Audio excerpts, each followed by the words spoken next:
এই ধরুন ২৩ থেকে ৩০ বছর বয়সের ফেজটা আপনাকে অনেক কিছু উপলব্ধি করাবে। পড়াশোনা, চাকরি, ক্যারিয়ার, দায়িত্ব, বাবা-মায়ের বয়স বাড়া, বন্ধু বিচ্ছেদ, খুব চেনা কারো মৃত্যু, কাছের মানুষের হাত ফসকে যাওয়া ইত্যাদি প্রভৃতি। আপনি এই সময় ভীষণভাবে একাকিত্বের প্রেমে পড়বেন। আপনি শিখবেন যারা প্রয়োজনে কাছে এসেছিল এবং অনুমতি না নিয়েই দূরে সরে গিয়েছিল, তাদের অচিরেই যেতে দিতে হয়। এই সমস্ত বয়সেই আপনি বুঝবেন বুক ফাটলেও সে আওয়াজ মুখ অব্দি আসতে দেওয়া উচিত নয়। চিন্তায় ঘুম কম হবে, রোদের ঝলসানিতে চামড়ার রং বদলাবে, পছন্দের খাবার দেখলেও মাঝে সাঝে অনীহা চলে আসবে,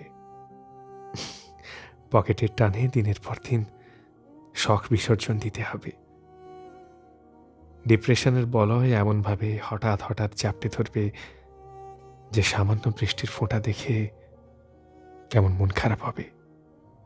ইচ্ছে হবে একটা গভীর দীর্ঘশ্বাস নিয়ে চুপচাপ বসে থাকতে। এই বয়সেই আপনি অ্যাকসেপ্ট করা শিখবেন চোখের জলটাকেও স্বভাব করে নিতে হয়, ইচ্ছে না করলেও এড়িয়ে যেতে হয়। মন আর মস্তিষ্কের মাঝে দেওয়াল তুলে দিতে হয়। চূড়ান্ত কিছু আঘাত দাঁতে দাঁত চেপে সহ্য করতে হয়, খুব কঠোরভাবে না বলতে হয়।